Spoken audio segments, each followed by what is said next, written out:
There you go. Hello, everybody, and welcome to today's Work Smart workshop. This is Advanced Research Strategies and Literature Reviews.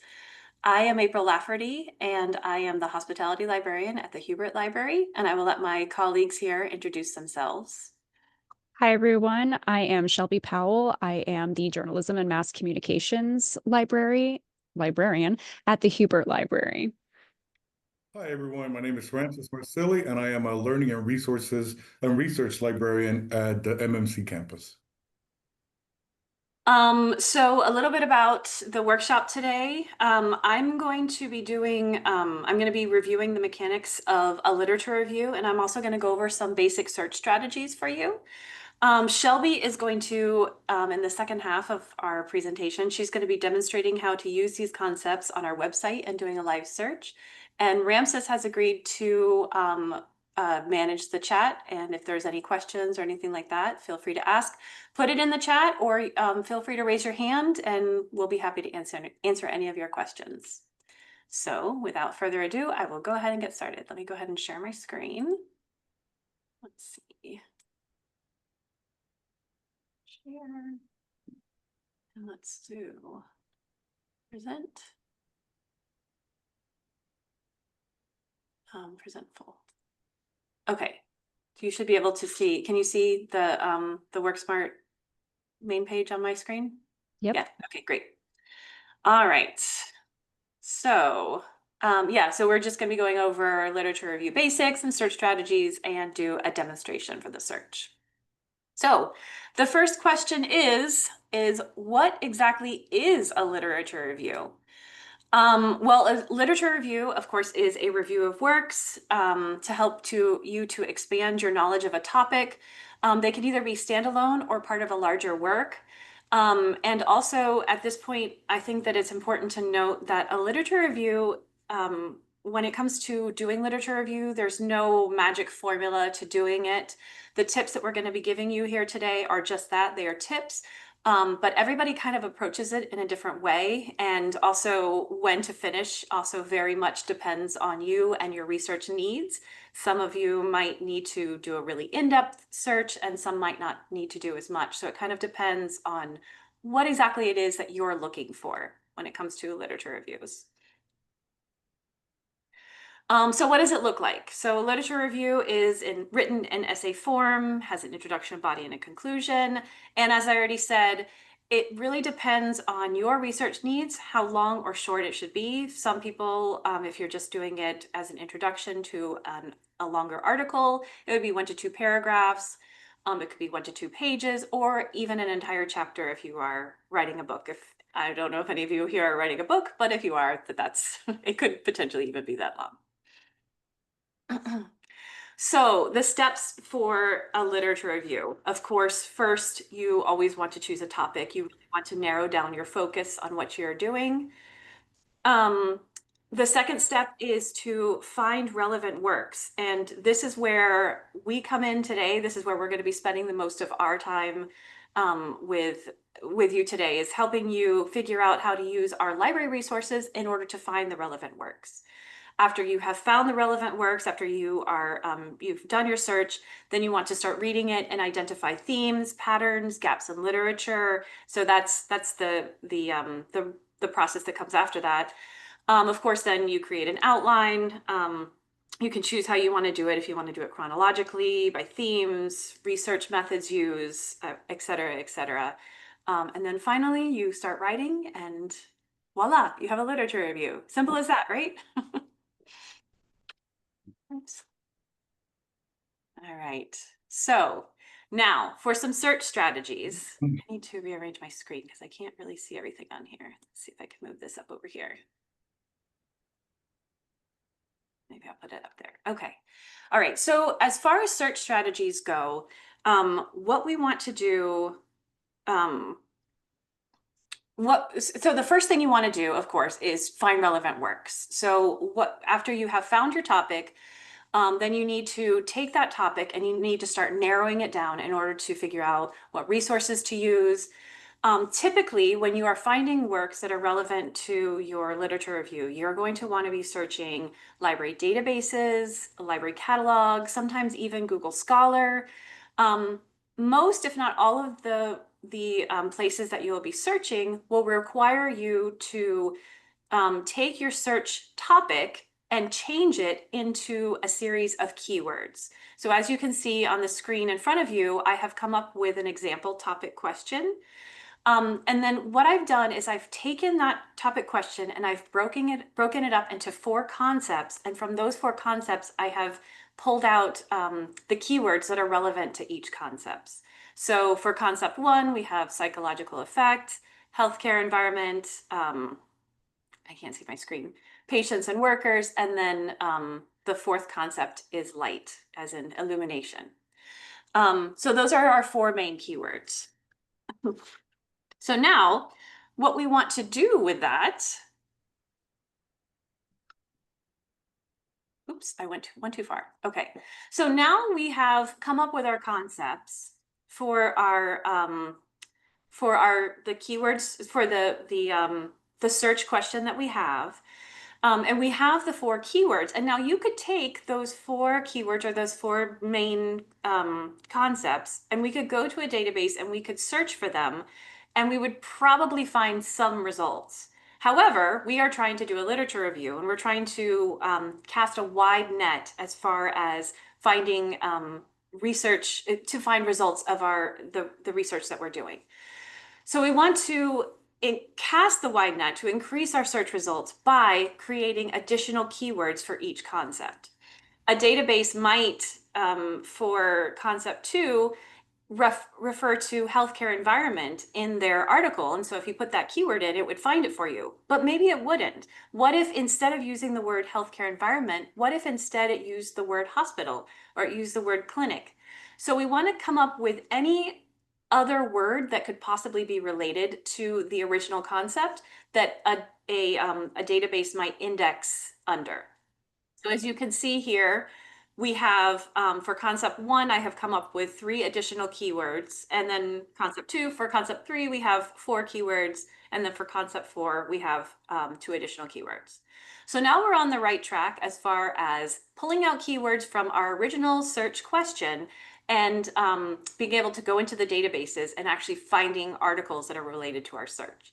So now what are we supposed to do with all these keywords that we have? Are we just going to go throw them in a database?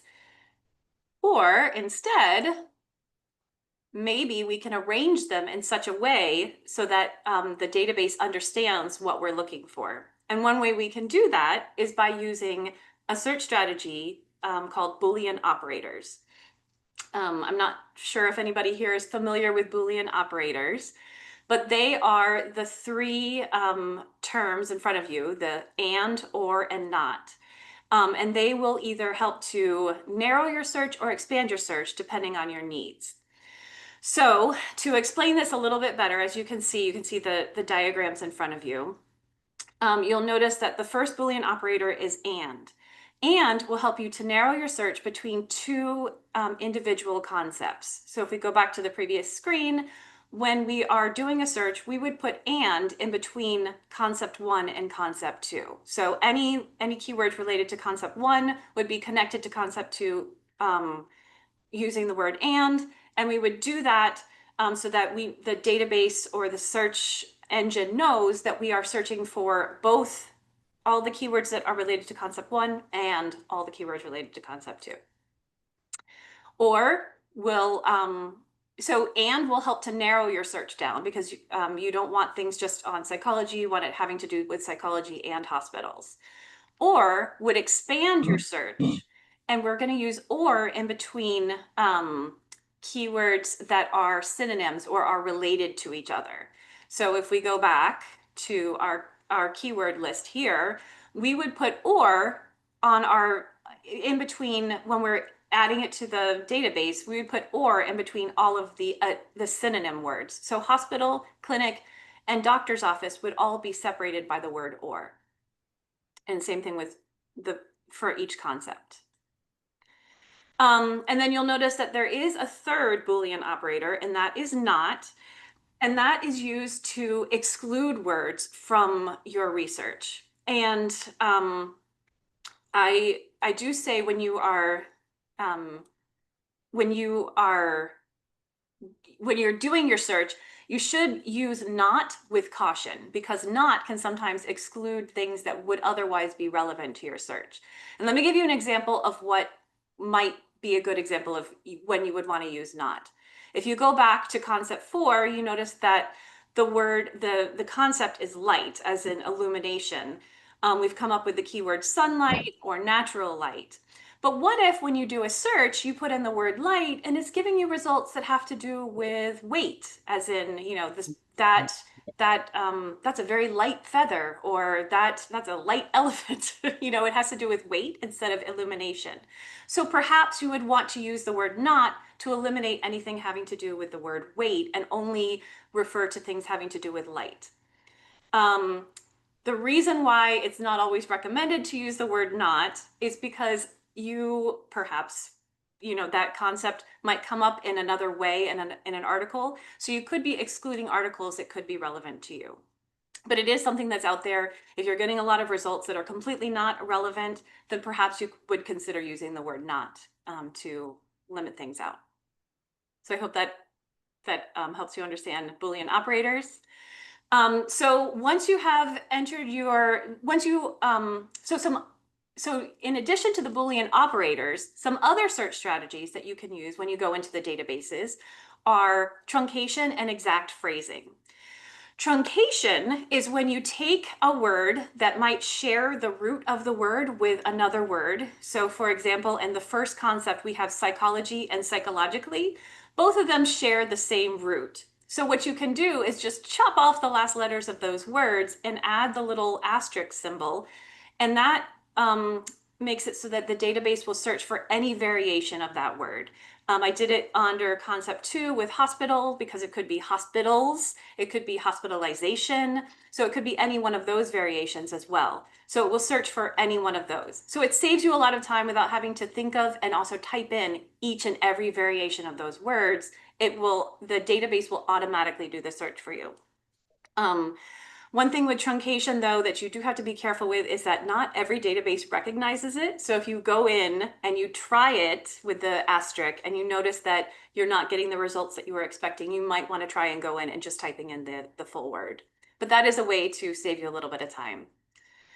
And then exact phrasing is when you take a phrase and you put it into quotation marks so that the databases will search for only that phrase, those two words together, or word or words together, instead of separately. So instead of searching just for the word doctors, it will search for only doctor's office together. Okay, so that's truncation and exact phrasing. Okay, so now I'm going to show you what it looks like in an example, and then I will hand it over so that Shelby can give you a live demonstration of how it works in the real databases. So this is an example of how you would enter all of your keywords into a database search field. So you go in and it will give you search boxes. And as you'll notice, I have separated the keywords by concept into each box. So concept 1, behavior or psychology, I've put into the first box, and you'll see over here how it is connected to the next box using and. So that Boolean operator and is already there. So it's going to search for this and this and this and this. And then all of the synonym keywords that I have put in that I figured out for the first concept, I put into the same box, but I separated them by or. So that way it will search for any of these words and also any of these words. So it helps to do that. You notice that I also included the truncation. I've put the exact phrasing in here as well. And then another tip that I could offer when you're doing a search is most databases will offer you the option to choose which field you want to search for these keywords in.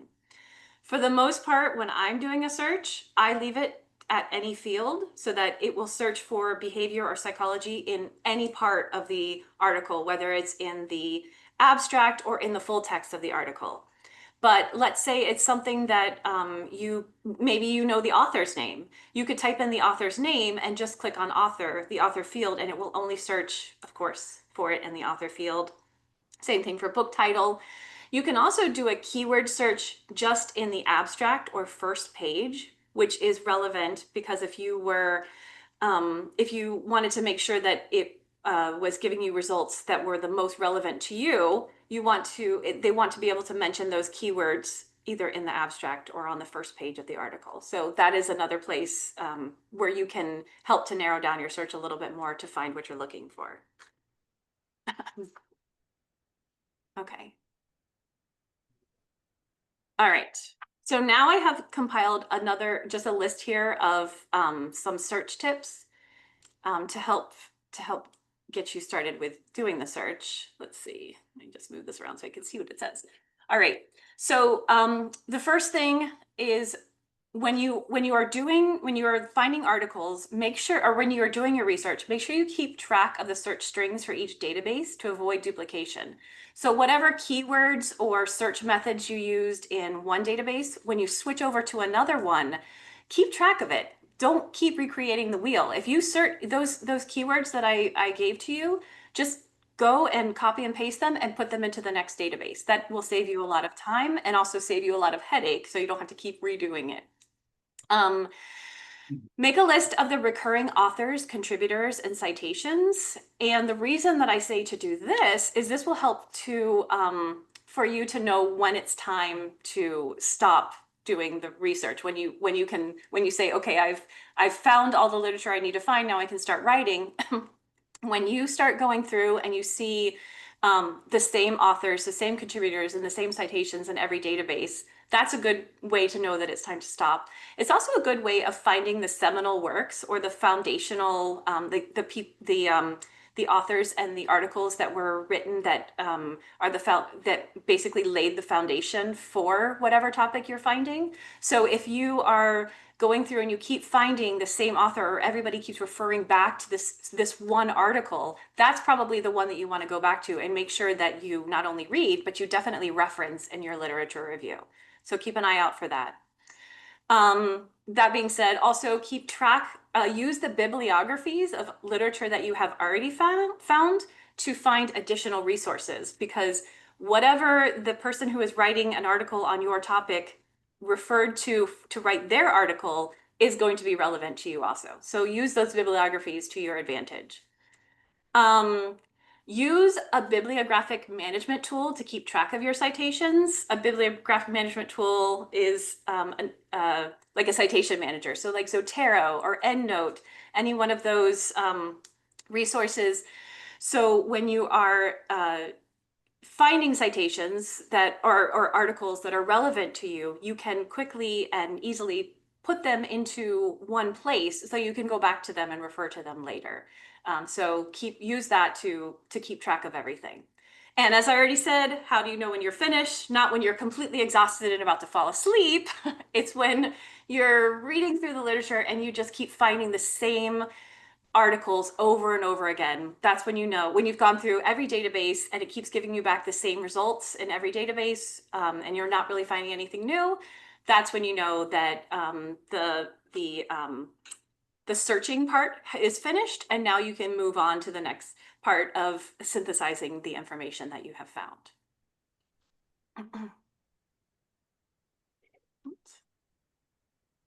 Okay, I'm going to go back. So that concludes my section. I don't know if anybody has any questions about any of the search tips or anything like that that I just went over.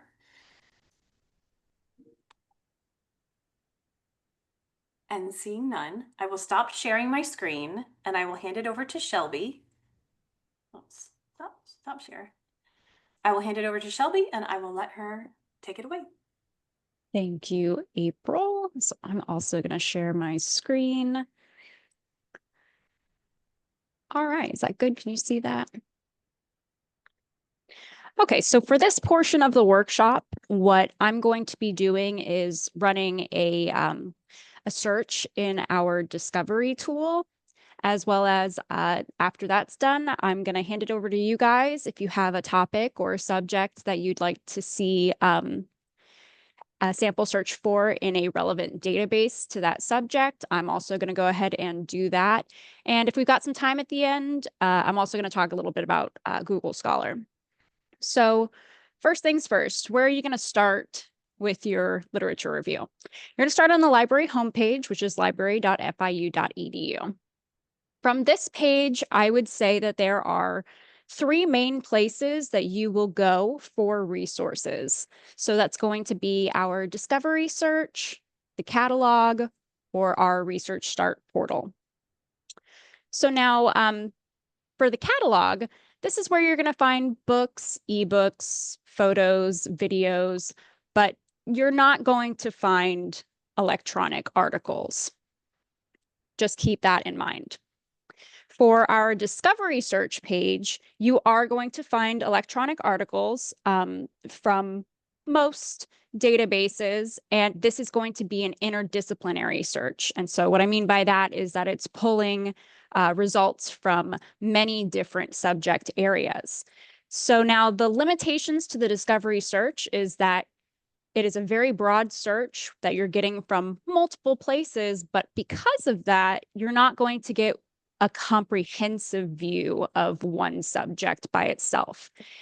When you're trying to get a comprehensive view of one subject, that's when you're going to go to our Research Start portal. And so from the Research Start portal page, what you do here depends on what you're looking for. Our frequently used tools, if you're looking for background information on articles or how to maybe formulate keywords for a search, that's where you would start with Credo reference. If you're looking for opposing viewpoints on a certain topic, like pro-con views, let's say for this search in particular, somebody is saying, no, light doesn't affect how doctors or physicians behave in these environments. You'll have a literal pro-con from 2 experts that are giving their opinions. And then multidisciplinary databases. This is also kind of very similar to our discovery search, just a generalized search across multiple subjects. And it's really great just for maybe getting your feet wet. But now for our literature review, you're going to want to come to this subject resources tab. And this is where we have our subject resources assigned to their appropriate category. And I'm going to dive a little bit deeper into that once we're done with the discovery live demo. So hang on, we'll be back to this. But so now starting on our discovery search, I personally don't like to start right here in this box. I like to go to our Find tab. You don't have to click on it like I just did on accident, but you'll go to Find and then Discovery Search. The reason why I like doing that is because it takes you automatically to the advanced search page. An advanced search page is what you're going to want to use when you have a search query that has a lot of keywords and your Boolean operators. So for our search term, well, for our first box, we're going to do the same thing that April mentioned previously. Each box is going to connect concepts in this case. So for my first one, we're going to do behavior or psychology. And see, we're going to do that truncation, having that little asterisk at the end. So that way it's looking for psychologically, psychological, psychology, etc. In our next field, we're going to go ahead and do hospital or clinic or, and now for this next one, we're doing doctor's office. Now these are in those quotes. That way the system knows that I don't want just the word doctors and I want the word office. I want these 2 words side by side together. And now we'll add our next line. Doctor or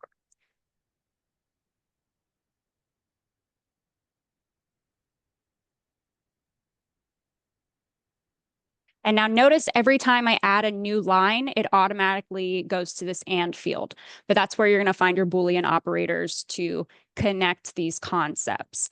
Now, when you have a concept that is related to each other, I really do recommend don't separate it by hospital and then doing, like, don't do this. Put hospital and then add a new line and then do or and then clinic. Because what's happening here is that it's not like a Google search. You can't just put in like one word and trust that Google is organizing it with the most relevant results.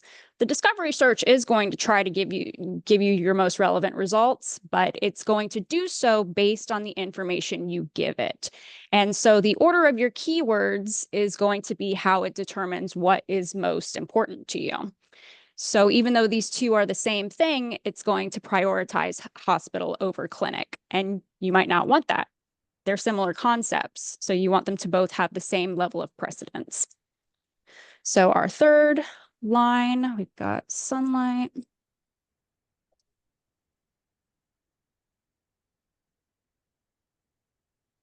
And do natural light. Okay. So now we've got our search limiters in there. Let's go ahead and see what we get. Okay, so we have a little over 430,000 results. That's way too much. I don't have time to look through that. You guys don't have time to do that. So at this stage, what you're going to want to do is start putting on your limiters, your filters, right? Help the system narrow down to what you need in particular. So over here on the left-hand side, you're going to see all of the filters that you could possibly apply to this search. So maybe you only want articles. We'll go ahead and apply that filter. Under availability, we've got our peer-reviewed journals. You probably want that as well. And now, also important, I know a lot of professors, and maybe in this case as well for your literature review, you may want to delineate your publication date, right? So for a literature review, maybe you do want those seminal articles that really are kind of the first ones to look at it. So maybe you want to go a little bit more modern without cutting yourself off too much. So maybe you could do 2000 to 2026 or 2015, depending on how essentially much you put in your limiters and in your keywords, your results will narrow down even more. You can do language if you only want a certain language. I'm actually going to tweak this just a little bit more. We're going to do 2010.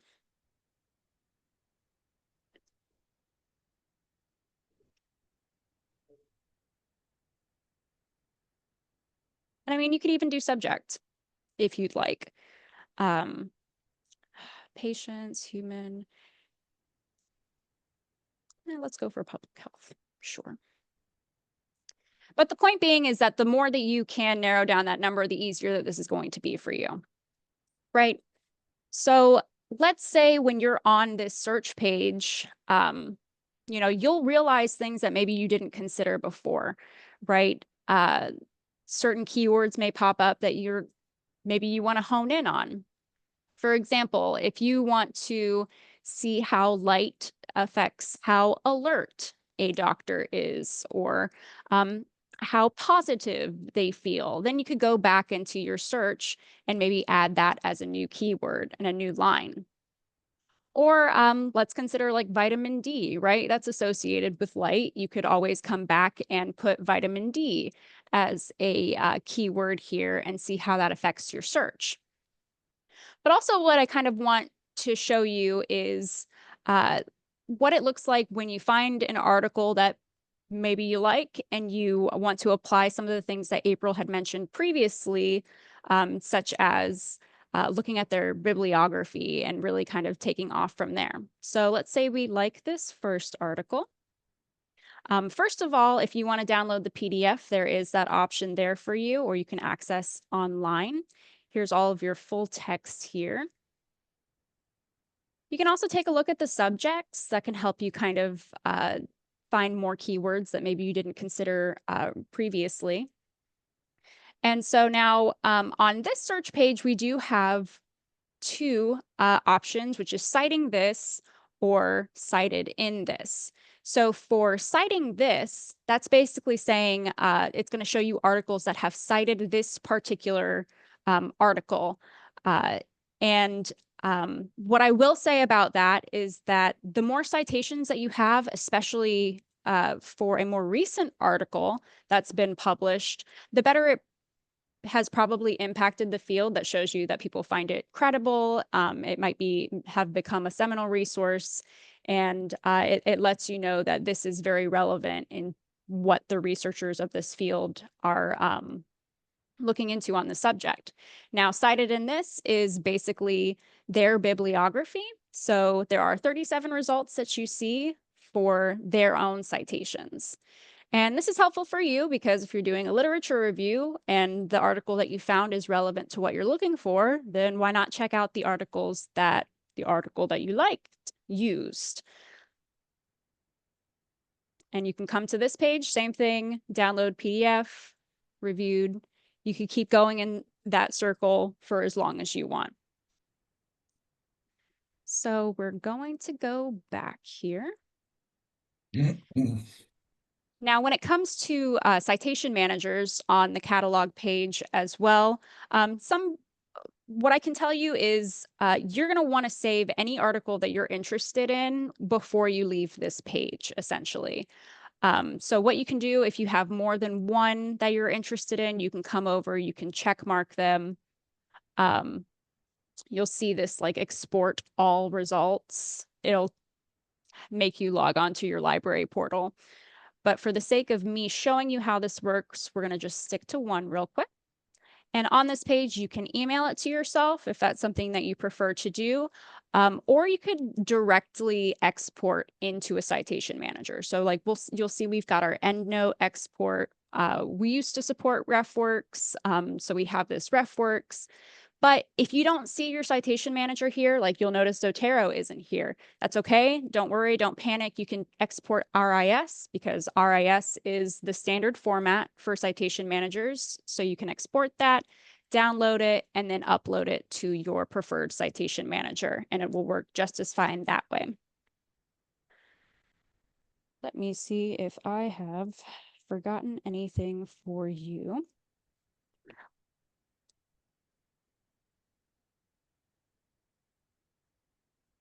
Another handy tool, if you're doing a search over and over again, or like you're altering your keywords, you can also just hit this Remember All Filters tab, and that will keep on your active filters while you continue to tweak your actual search.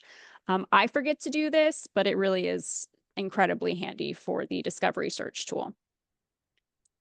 So now again, the discovery search has its own limitations, but once you start honing in on your search using your Boolean operators and your multiple keywords, it's going to be a lot better than putting in, like, if you just put in light and hospitals. Then we're getting to 3 million results. So just keep in mind, you know, this is to basically save you time from having to sift through a lot of results that are not relevant to you. One thing also, Shelby, I don't know, I don't think you mentioned it, is when you go through the search results over on the left-hand side, I think it's under collections. It will show you, is it collections? Yeah. So it will show you the databases that they're pulling these articles from, because the discovery is actually pulling from the library databases. So you can find the databases where the most articles are from, and that's the one you could go directly to that database and actually do a search there. So I think ProQuest was the very first one for this particular search. I think there was like 2 million results, 2.7 million. So that might be a good place to go to do a search. You could go and take these keywords and actually help to narrow down your search a little bit more. So that's a good way to find which databases to use. Absolutely. And that's where you could, like April said, when you see what is the most popular for the search that you've done, that's when you get to come back to the FIU libraries page. You've decided maybe that you just want a comprehensive search on your one field, and you already know, hey, this database is clearly got a lot of results for me. You can come to your subject resources.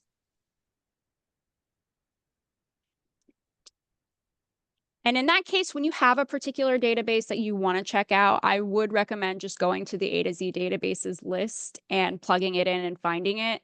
That way, you're not having to look through all of the subject resources trying to find the particular database. So like, let's say you want to just search like Medline. That was one that I saw off the top of my head in that result. You can find it here. But if you don't have a database in mind, you just have your subject and you want to see all of your database options, you're going to want to come to the Research Start Subject Resources page. And now this page holds hundreds of databases under each of these subject resources. Some of them do overlap, but keep in mind that they are going to be different for each one that you pick. So even though you might be tempted to come to health sciences for this search, which is absolutely a valid place to start, you're not going to get something like psych info listed as a best bet on the top of the page. So just keep that in mind. Look around at anything that could be relevant to your search that you're doing. Like medicine could absolutely apply here as well. Now, I'm going to hand it over to you guys if you have a particular subject or topic that you would like to see a sample search in. Speak so now. Let's see if I can look at the chat.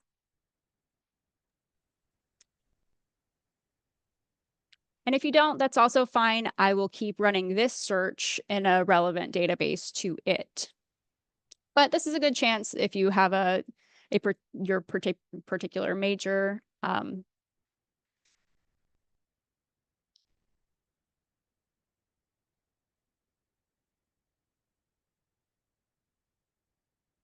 Okay, I'm not seeing any in the chat, but April Ramses, feel free to interrupt me if you do.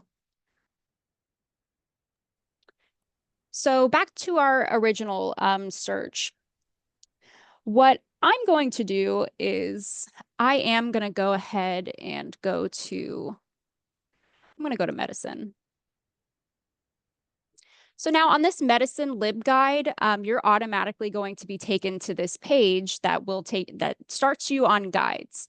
These guides are great. They're made by your subject librarian. Some of them are relevant to a certain course or maybe a certain database. Like you'll see the Signal guide up here, how to search in Signal as a database.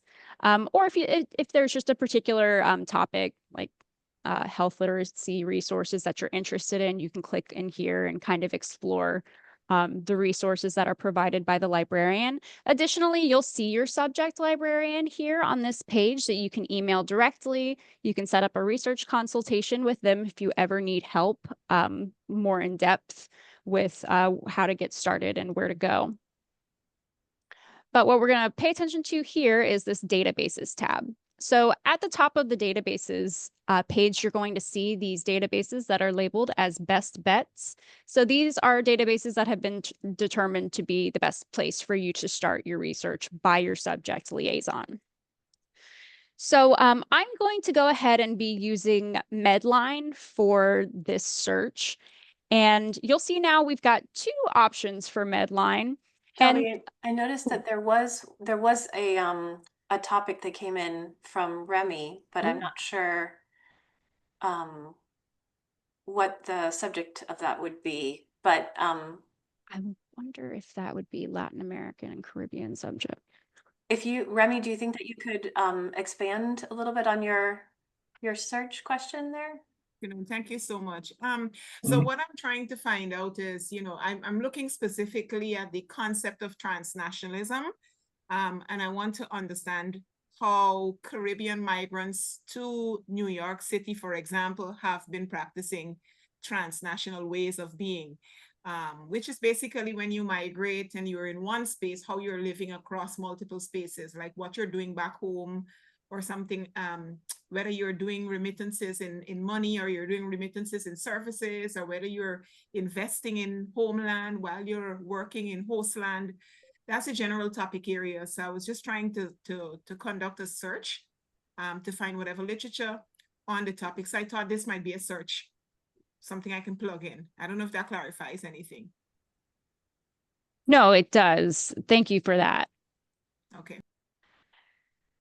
And so now it's that fun part of figuring out where you want to start exactly. A lot of times when I have a search like this and I'm not quite sure which database to go into, I do go in and use that discovery search and then see what databases it recommends.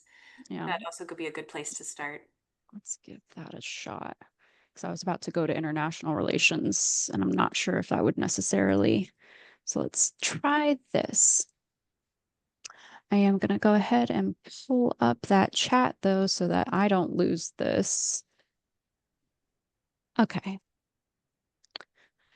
So, and that's not how the search is going to look. This is just for me trying to figure out my keywords.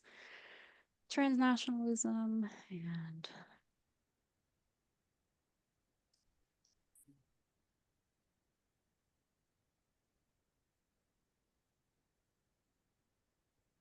I'm going to go ahead and truncate that.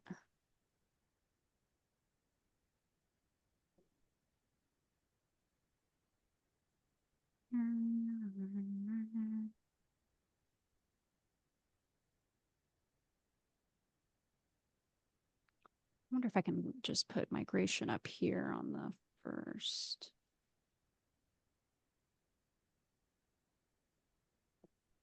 And now you you put and as, I don't know if I'm making sense. Like, for example, in your field where you just type transnationalism or migration, perhaps and would be a better joiner.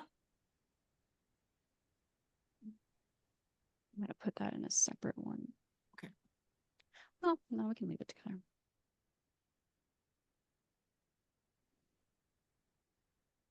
And you said New York City specifically? Yes. Okay. You might want to take migration off of the second field too. So let's just go ahead. Yeah. Or listen, we can leave out the New York for now and just check to see what the discourse is on transnationalism and Caribbean migration. And then later on, when I'm searching, I can narrow down to add in, following your instructions and examples that you're showing us, I can then play around with where I'm looking. But yeah, we can look generally and see. Thank you. Sure. And let's see. So just with that search, we've got about a little under 7,000 results, which is not bad.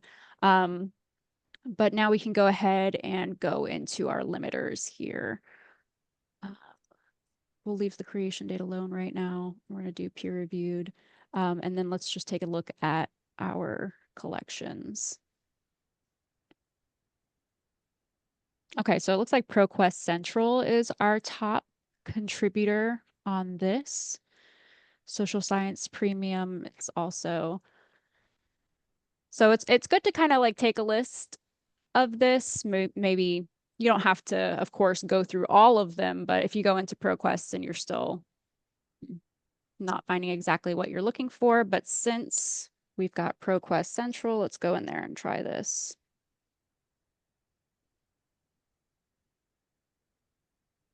All right.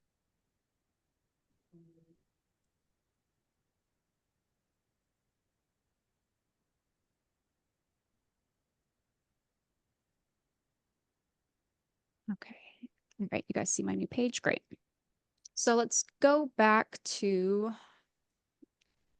I'm actually going to go through the A to Z databases list again, which you can get through the Research Start portal or this find, same place where you'll find the discovery search. You can go to the A to Z database list.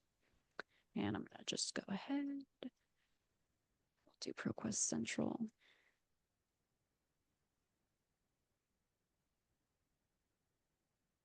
Just go ahead and put it in.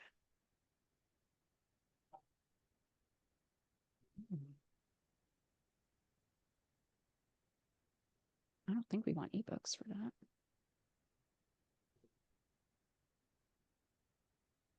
Let's just open up ProQuest and see if that's a subset.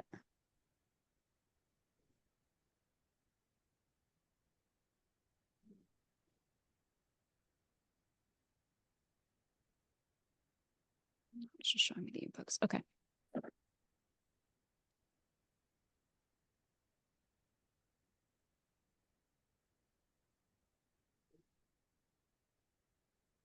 Does that seem right to you, April? ProQuest Central just being for ebooks? I would try to do a search in ProQuest. ProQuest. That's what I would search in there. Okay. And what Shelby was just doing when she clicked on the change databases, ProQuest is actually a database vendor. They have all those databases that are listed on this page are all considered ProQuest databases. So when you're searching in ProQuest, the database we're in right now, it actually searches across all of these databases. So if you're going in and you're doing a search and you're noticing that you're getting too many results, you can always take some of those out or just narrow it down to the ones you want. But at this point, it might be a good idea just to leave it and just do a search across all of them. All right, so then let's leave that alone. And then see what we get, yeah, from the search. I'm going to go ahead and just, this is fancy term, just replicating the search. And I do this a lot if I'm starting with ProQuest and I've managed to hone down my keywords to where I like them. And I think that they'll give me good results. I just copy and paste them over to a subject specific database. And now you can put your limiters in here on this advanced page.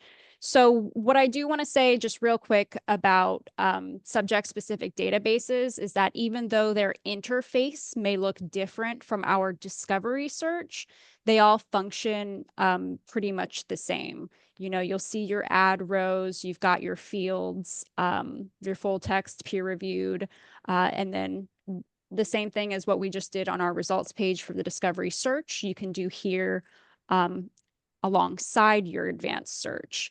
So your source type is going to be books, newspapers, magazines. You don't have to put scholarly journals here just because we're already going to be looking for peer reviewed. So it's a little redundant. So I would just say you can leave that alone unless you're interested in like newspapers or for the sake of our search here, we do want to go under document type for article. And if you want to specify language, you absolutely can. And then the publication date, you can do like last 12 months, last 3 years. Let's go ahead and do, let's just leave that alone for right now and just see what we get. Oh. Oh, no.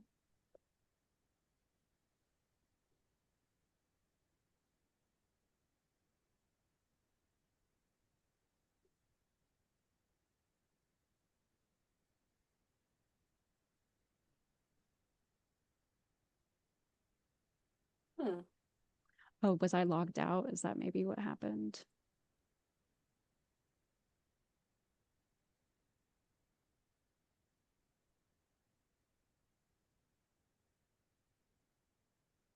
Okay. Please. Oh, well, that's my first search bar. Maybe put transnationalism and then migration on a separate line. I don't know if that would make a difference. And maybe even take out, at this point, take out Caribbean and Guyanese just to see what results we get. And we can always add it in. Okay.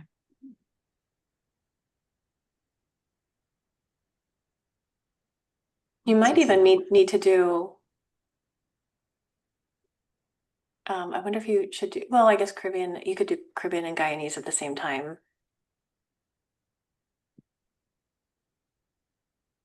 Because I was going to say you could do 2 separate searches. Mhm.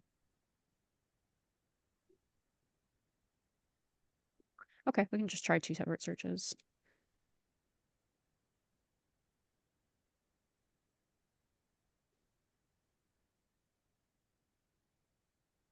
And the thing with doing a search in a database is that it is very much trial and error. And it's like, you know, searching for, so I mean, you have to do a lot of digging. So sometimes you do have to adjust you be willing to adjust your keywords, like Shelby's doing. She's adjusting things, adding limiters, taking limiters away.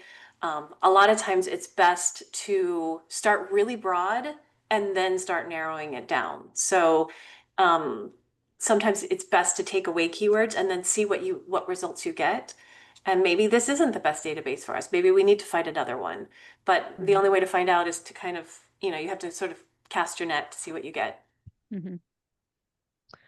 Okay, so with just this search, transnationalism and migration, we've got a little over 15,000 results. We've applied the peer review and article limiters. If we decided to do last 5 years, let's see how that helps us. Well, it gets us down to 3,000. And I mean, you can look at the publication titles of where these things are coming from. So these are the journals that are housing the articles that are coming up in our results. And now it's the same function as the discovery search in that you've got your full text here. The 93 references are the references that this article has used. I wonder, okay, here we go. We've got one that has both. So like this article has times cited. So this is how many times this article was cited in another research article, along with the references. So a really great place to start if you see something that's relevant for you and you want to continue to see what other works could apply to your own literature review and expand.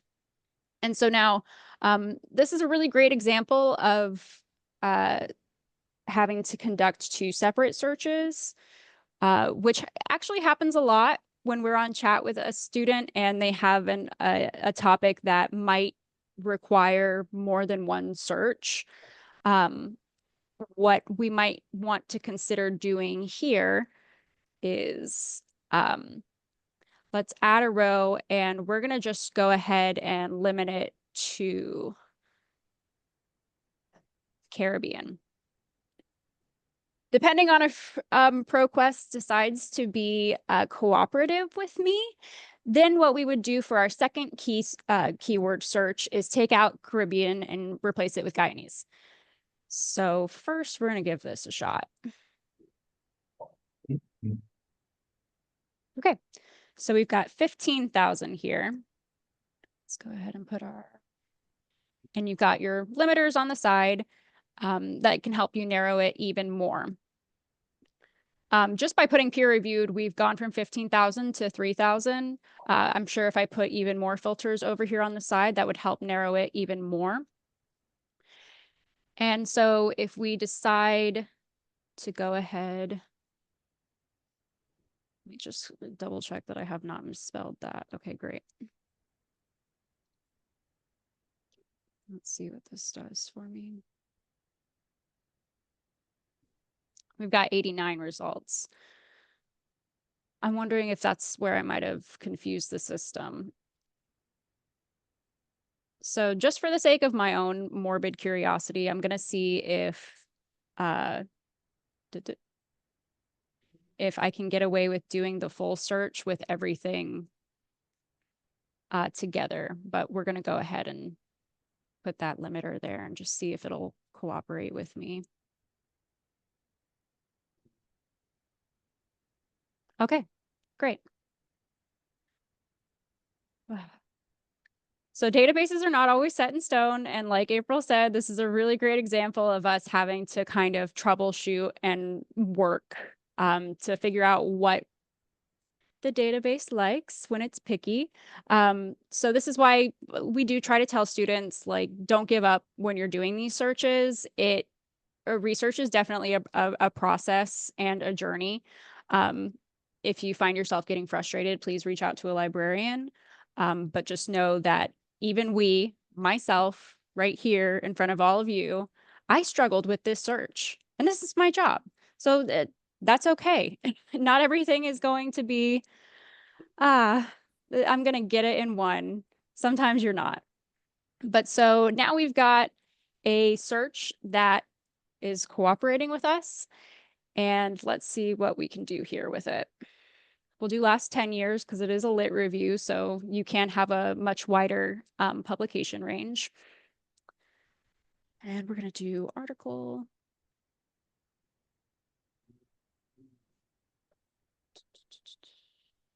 Years. Okay, so we're down to 2,164. And again, you can kind of see where all of these are coming from in terms of journal, which can also kind of help you with your research if you are interested in seeing where most of these articles are being published. That can be helpful to just kind of check out and continue branching down in that regard. Okay, great. So we're down to 2,164 results. Of course, in a perfect world, we could get that down to the hundreds, and maybe we can. Maybe if we modify this search and add that additional keyword that was mentioned, like New York City, you can get that down even more narrow. And the same thing, like I said, applies. You can find the full text, you can find the citations. I would like to I wonder if we have an example here. I'm not going to waste. Oh, here it is. Okay, great. Sometimes a certain database may not have the full text of an article, in which case you're going to see this Find It at FIU button. If you click on that, okay, so you'll notice that we actually do have access to this resource. It's just that we didn't have access through that particular platform. So that Find FIU has now taken us to a page where there are platforms that we do have access to this particular article. So EBSCO, Gale, you can click on these and actually access the full article. Now, let's say that we don't have access to it at any databases across FIU. Under this full text availability, you're not going to see any links to access. Instead, it will say request via ILL. So that's interlibrary loan. It's a free service to students. So take advantage of it. If you find an article that you really, really want to use, go ahead and put in that ILL request and we will get that. We will find that article for you. We will always try our best to do that. And so I'm going to show you the citation manager, how to export on something like this. So on this platform, let's say you like 3 or 4 results. You're going to come up here and you're going to see this all save and exports options. You'll see the email again, or if you have a ProQuest account, you can always save the research to your account, but you can also just export directly to the tool that you're using. So once again, if you don't see the tool that you specifically use, just go ahead and do RIS. I know for engineering and our science students, they might want to use EasyBib. And that is how you would export those from this page. Let me see And if the cool thing about the there's... citation managers is it takes the entire, all the information about each article and it puts it into this. So you can go Yes. and not only see what you have pulled up, but it will also give you a link back to it. So it automatically creates all of that for you in like Zotero or whatever it is. So it makes it a lot easier for you. And if you have never used a citation manager before, the one that you pick is just personal preference. We do have previous WorkSmart workshops on Zotero and EndNote, EndNote, which you can get for free through the FIU Panther store. And you can just check it out, see which one feels better for you as your citation manager. Okay. Is there anything that I missed or any questions that I can answer? See, we've got one in the chat. Okay. I just posted a link to, we actually have a citation manager libguide. So if you want to go through and peruse some of the more commonly used ones to see if there's one that you might want to try using, there are, it does kind of walk you through on how to use them as well. So feel free to use those that are there. So let's see, it's 3:02. What I'm going to do just real quick is show you a little handy thing on Google Scholar. So Google Scholar is not something that I would recommend starting with. Google Scholar is more of an additional tool rather than your first tool. But I mean, this can give you resources that you may have never considered from a certain field that you might never had thought had been interconnected. And the reason why I want to show you this is that some people really do start with Google Scholar, and you know, that's fine. I would highly recommend that you start with the library because those are paid resources. You might know that Google Scholar is a free resource, so usually those subscription providers will only give you access to like much older articles like Gale and Elsevier and of those big fancy subscription providers. But in Google Scholar, you can sort of do the same thing that we do over here in the discovery search. If you go to the little 3 lines in the corner, you can go to this advanced search. I personally don't like the advanced search on Google Scholar. It's very confusing to me personally. So what I can tell you is that think of Google Scholar as parentheses are your search bars. Okay, so like I was doing research on Archamboldo clearly. So parentheses Archamboldo.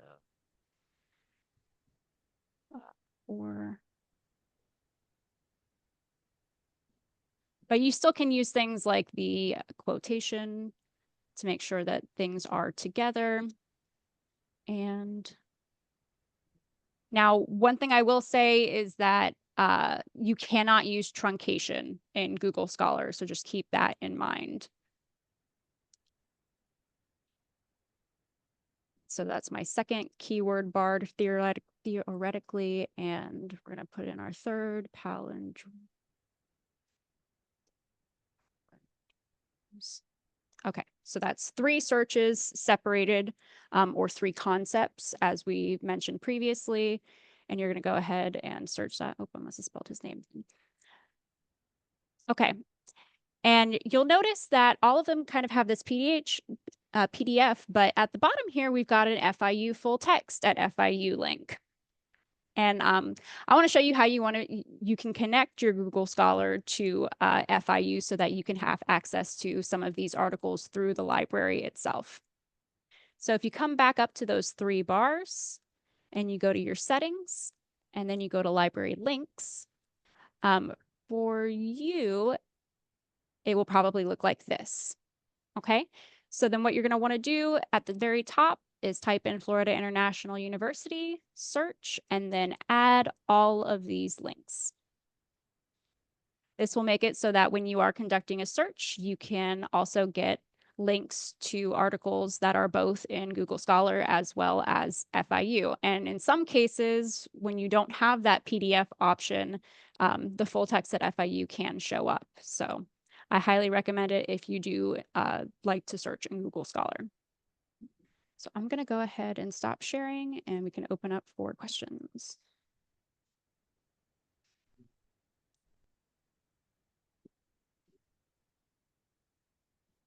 I know it's a lot of information, but if anybody needs clarification on anything, please feel free to let us know.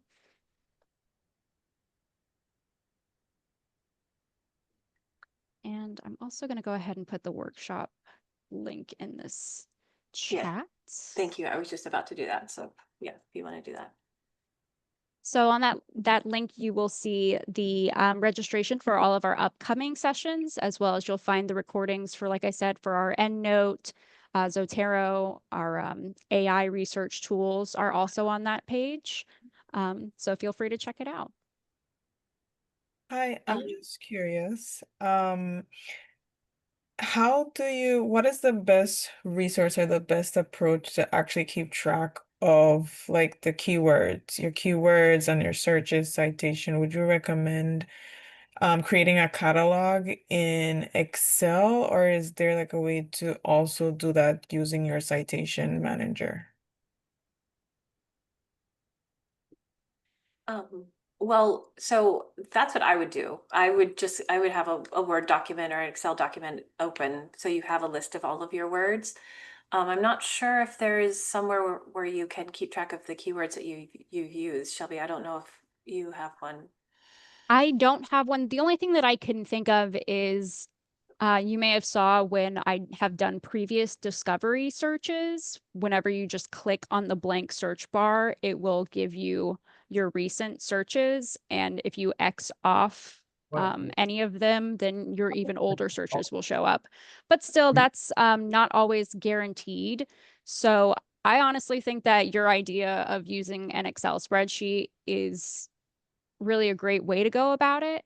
I wish we had a key term tracker. I know we have on the discovery search and maybe in certain databases, when you log into your account, you can save a search.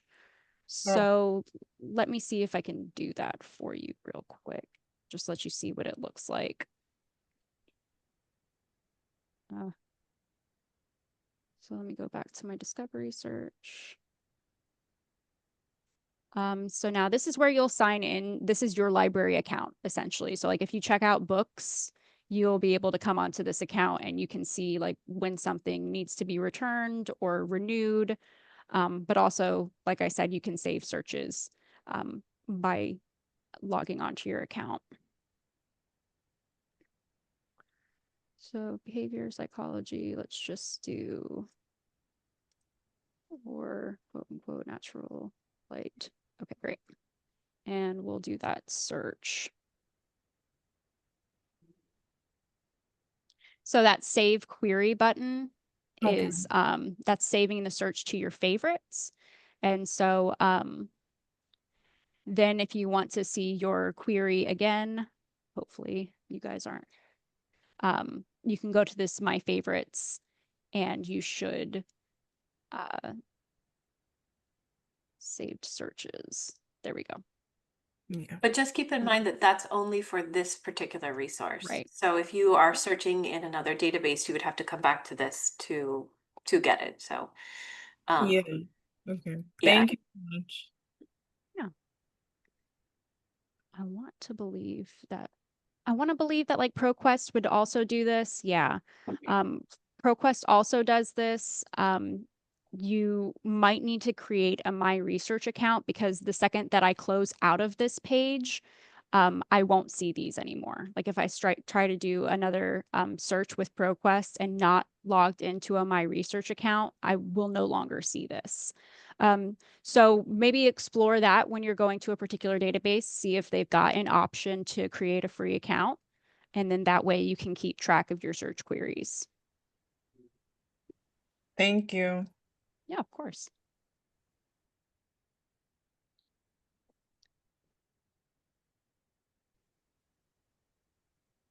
Are there any other questions?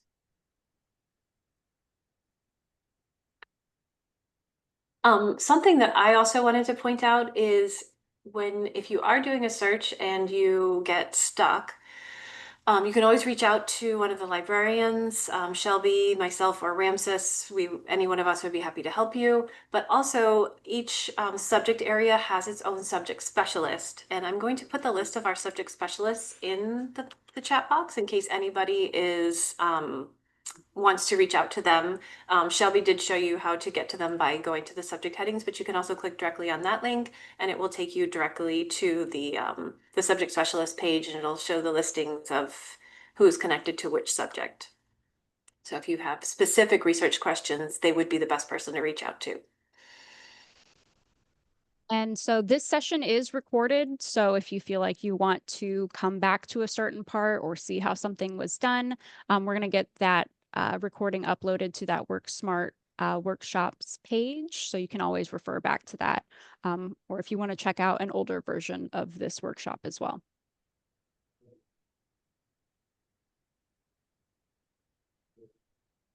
All right. And unless there are any further questions, before you go, I do have one last thing. We have a quick assessment of the workshop today. It helps us with planning for the future. Let me see if I can grab the link here. If you all who are here would be so kind as to complete our assessment, I would really appreciate it. That is not the right link. Oh, yes, it is. That last link that I said, the literature reviews link, that's the one. So if you would be, if you could fill that out, that would be great. And barring any other comments or questions from anybody, I think that we could go ahead and finish up today. Thank you all so much for coming. We really appreciate it. And check back on our other WorkSmart workshop series workshops and please sign up.